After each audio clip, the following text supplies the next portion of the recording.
All right, John Parker Wilson is with us on the JohnstonRVCenter.com hotline, the former Alabama quarterback, now analyst of the Crimson Tide Sports Network. JP, what's up, man? How are you? Doing good, guys. How y'all doing this morning? Doing awesome. Thanks a lot. Boy, it must seem like forever ago. You were in Atlanta watching Miami. This season can drag on and on and on, but this is the time you want it to be a long time, right? This is what you play for if you're Alabama. In any school, Alabama's just done it a lot more than everybody else. God, it really does feel like years ago that we kicked off against Miami this season. Holy smokes. But, man, this is what you play for. You want a long season. You want a long layoff between, your last game and then hopefully the SEC championship and then get a chance to play for the playoffs. But, to me, it's been a fun year watching this team. It's been a different style, a different identity team that Coach Saban's had in the past. And I think, these guys have just been so gritty and just found a way to win this year. Had an early loss against A&M, and then, the second half of the season, they were able to do it different ways. Defense has really come on, and to me, playing really good football. So this team has grown up. It's changed. It's evolved throughout this long season. But here we are, freezing cold in Indianapolis, having a chance to play for national championship. Hey, you played the position, but Bryce Young, I mean, this is the best quarterback Alabama's ever had, right? I mean, I would say so. He's the first one to win the Heisman Trophy. And we've had some really good quarterbacks at Alabama. I mean, you just go down the list and start with Joe Namath and Kenny Stabler, and so many guys still playing in the NFL. AJ McCarron still playing, and what Jalen's been able to do with the Eagles, and then we've seen Tua. I know for Brownie's Dolphins down there, he's getting better, and Mac Jones. But Bryce is a guy to me that's had to do it a different way, also, just like this team, where they've put a lot on him. They put a lot on his plate. He's had to make the plays. He's dealt with injuries, not as deep as a wide receiver unit as some of these other guys have had. Had to create more with some upfront the pressures that he's had. So I mean, Bryce is here still. What's crazy is he's still in his first year of starting, in his second year at Alabama. This is his first year. I mean, talking back to that Miami game, made his first start where he took a team over, and it's since become his team, and we know that. I think definitely him on offense. We've seen Will Anderson really emerge into a leadership role on defense, but Bryce, I mean, just makes everybody better. And I think without him in that position and what he's been able to do this year, we're not sitting here in Indianapolis waiting for an 8:00 kickoff tonight, facing the Georgia Bulldogs. So I don't think you can say enough about Bryce, what he's done for the team and what he's meant for the team. 8:00 Eastern, 7:00 Central tonight here in Indianapolis for the national championship game. John Parker Wilson is with us on the JohnstonRVCenter.com hotline. The personality of this team, and every team, JPW, starts to develop with some of its leaders. And Will Anderson's a young guy who, the personality of that defense and really some of this team has started to morph around. But, I read and watch Brian Robinson and Bryce Young's relationship. Can you tell me, as a guy who was a leader on your Alabama team back in the day, what Brian Robinson, a Tuscaloosa native, and the way he has gutted out the end of this season with some nagging injuries, what that has meant for the locker room and his leadership on this team? Yeah, I think it's huge. I think you make a great point too, where he's an Alabama guy. I mean, he grew up, he went to Hillcrest High School out of Tuscaloosa, which is, my grandparents live there, so it's probably, 10 miles from campus. That means a lot, especially where, we do nationally recruit. We've got guys coming in from all over the country. He comes back for an extra year, could have left, could have tried the NFL, came back, stuck it out, and really probably took on more of a role than a lot of people originally thought at the beginning of the year with so many injuries that we've had. But he's definitely emerged, and you hear what he says in these press conferences, and he talks about, not what he's doing. And last week having 204 yards rushing against Cincinnati in the bowl game. That's a Alabama record for bowl games, a single season game rushing, which is crazy to think about of how many bowl games we've played in. And here Bryce is, like you said, coming back from injuries, sticking it out, really offense was on his back last week, and he played, I think, the best game of his career. And you can tell how much it means to him. And when a guy says stuff like that to the media, he says it tenfold inside the locker room, inside the meeting rooms, out on the practice field, eating dinner here at the hotel or the training table. That stuff starts to affect other people. I mean, I think Will Anderson's another example of what he says vocally is kind of the way the team has morphed and changed throughout the season. And Brian's a guy that you can tell how much it means to him. And to have that Alabama guy where, he's going to live in Alabama when he gets done playing, probably more than likely, just because, just like me, we're from here, we come back here. You want to win this game. You want to go down in history. And they've really answered the call to me after that Texas A&M loss of leaders like Bryce, Brian Robinson, Phil Mathis is another guy, and Will Anderson. Just, I think, delivering everything that this team's needed. John Parker Wilson is with us on the JohnstonRVCenter.com hotline at JP Wilson14 on Twitter. You'll hear him on the Crimson Tide Sports Network tonight with Eli Gold and the entire gang there.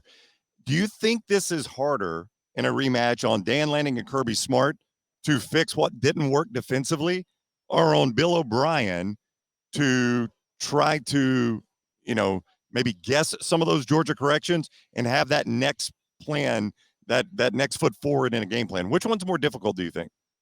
I think it's more difficult right now on Bill O'Brien, mainly for the fact that he's got different personnel going into this game. Georgia's healthy. Georgia's got everybody coming back on defense. You've even heard a lot of Georgia coaches and players say, it really wasn't what Alabama did. It was our mental mistakes. It was us blowing coverages. It was not doing the things that we needed to do to get back. So I think Georgia would probably increase the pressures a little bit, try to have some exotic pressures, because they didn't have a single sack against Bryce. And I think if we keep Bryce clean again tonight and they don't get a sack, I think we win the game.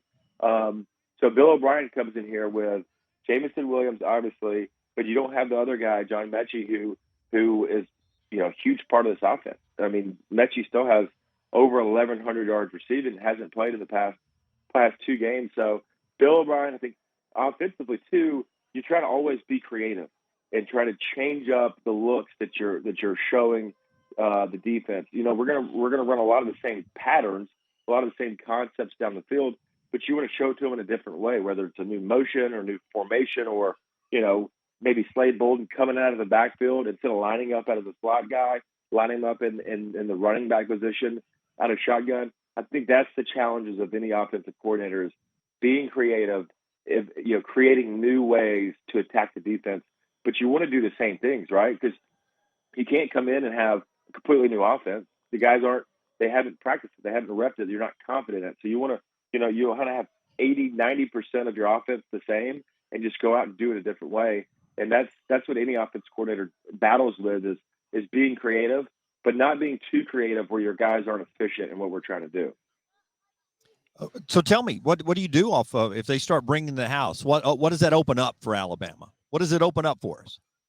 Yeah, well, to bring the house, so a lot of times Georgia wants to pressure with guys that still have their secondary. So instead of sending, a 7-man blitz, just a 5 or 6-man blitz, that helps you out in the run game also. And what they're trying to do is create man-to-man matchups up front and hoping one of their guys, there's 5 guys rushing, we've got 5 down linemen, that one of those guys is going to win a one-on matchup. So what you have to do is you've got to be prepared to get the ball to your hands quick.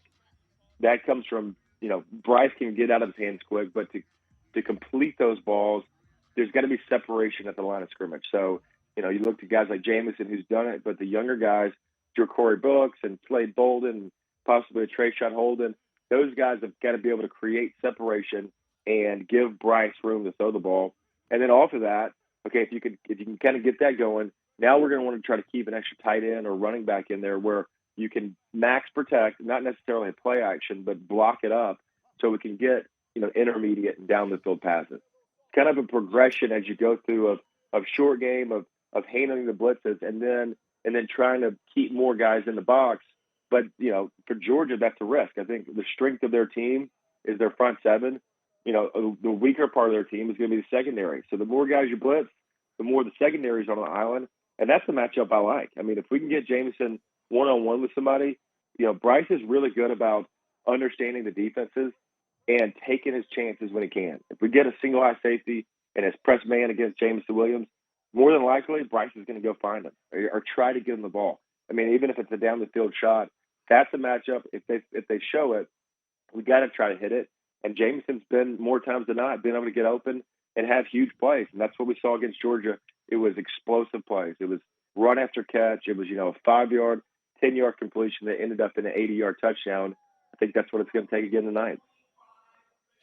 Tell me your thoughts on Indianapolis. We've been with you the past couple of days, and you have been out with the Alabama fans and meeting your obligations and doing everything. Did you find some fun last night? Did you get out of the cold, or were you out in it last night? Well, it was walking around, and it was windy. It was cold. I've had a blast hanging out with you guys. Indy's a fun city. There's a lot to do. They got a nice little downtown strip area. It's not Miami or Los Angeles or Las Vegas, but it's been fun. I mean, these people, Indianapolis is great, but the thing, it's kind of like going back to Atlanta and the SEC championships. There's a lot of Georgia people here. I mean, y'all seen it. I'm at the team hotel, so it's all Alabama folks here, but everywhere else you go, I mean, people are barking. People are these Georgia fans are just as, I think, just as confident in this game as they were, a month ago in Atlanta. That's interesting. I disagree with that. You don't. I don't know if they're just as confident. They are confident. Yeah, though. JP. Talking to Georgia fans, they are scared to death. Really? Yeah. Are they? Okay. Well, that makes me feel better because what I've seen is a lot of barking, and I mean, I've talked to some of the former Georgia players, and I feel like they think if they clean up what mistakes they had, that it was all self-inflicted wounds. None of it was because of what we did. It was all self-inflicted. So, I'm just walking around the streets. I don't know. There's a lot of dog fans here, and that at 536 yards is not self-inflicted. Yeah, I mean, that's what I keep Bryce saying. Young I agree. them. Like we were making some pretty good plays. We were putting them in bad situations. That's my thoughts exactly. You can call it self-inflicted, but a lot of it was our guys just making plays and getting open and you could say it was a blown coverage, but there was a reason why it was blown. It's because, we were doing something unique or different that caused that. The best quote of the whole lunch yesterday, though, and I'm bad with names, so I don't remember his name. I won't call him out here, but he had ordered a veggie burger, and it wasn't what he thought it was going to be. Wait, somebody ordered this is so good. But the guy who ordered the veggie burger said, if one of these grown men bark in my face, I'm going to deck it. And I thought to myself, of all the people eating real meat at the table, the guy with the veggie burger is going to deck somebody. Yeah. Wait, there's somebody ordered a veggie burger. He did. By the time Dunaway and I got there, he had it delivered. Do I know this guy? I think he said he knows you. Yeah, he's been over to your house. Okay. I didn't get that part. I didn't know that. So he's had it delivered. He's already got the lid off the burger, and he's just eating the veggie part. And we're killing the guy for it, right? First time I ever met the guy, but that'd slow me down, right? I'm just diving in. Everybody's zinging the guy for the veggie burger. And at one point, JP's sitting to his right, reaches over and goes, I got to try a piece of this. And just brings off a piece of it. How was it? JP, tell him what you described it as. It was like it was like a bean dip that you've got in a crock pot, and you're scraping the edge of the bean dip with a spoon after it's kind of heated up and been sitting there for a while. It was awful. And he was complaining. It was awful. He was complaining about it. He was like, "This veggie burger is terrible." And I was like, "What did you expect? You're ordering a veggie burger at a sports bar? Like, I don't think they were back there grinding the beans and corns up before they ordered it. It was, and he took the buns off, so it was a carb-free veggie burger, even worse. I mean, give yourself a chance, man. Yeah, JP just reached over and he said, I got to try this. He just grabbed a big old chunk up and ate it. Terrible. Oh, so good. John Parker Wilson, he'll be on the call tonight with Eli, Chris Stewart, Rashad Johnson, Tom Stipe, Butch Owens, the entire gang there at Lucas Oil Stadium. And he has been so kind to join us all season long. And I hope you know how much we appreciate your friendship and you doing that for us, John Parker, man. It's been awesome. Absolutely, guys. Love coming on with y'all. You're so much fun. Love listening to you every day. I mean, I pull up the app on the way to work and when I get to the office. So you guys are killing it. And, hopefully we can have a good conversation next about this Alabama team because, another thing I've been thinking about too, to me, it's different playing an SEC team in the national championship. if you, I think there's a lot more on the line if you lose this game versus if we're playing Ohio State or Clemson, because it's out of conference. So this game, it means a lot, and I'm so excited to see what happens tonight. Yep, this should be fun. Thank you, JP. Enjoy the game. We'll see you over there. All right, see you guys. All right, buddy. Take care. John Parker Wilson with us on the JohnstonRVCenter.com hotline.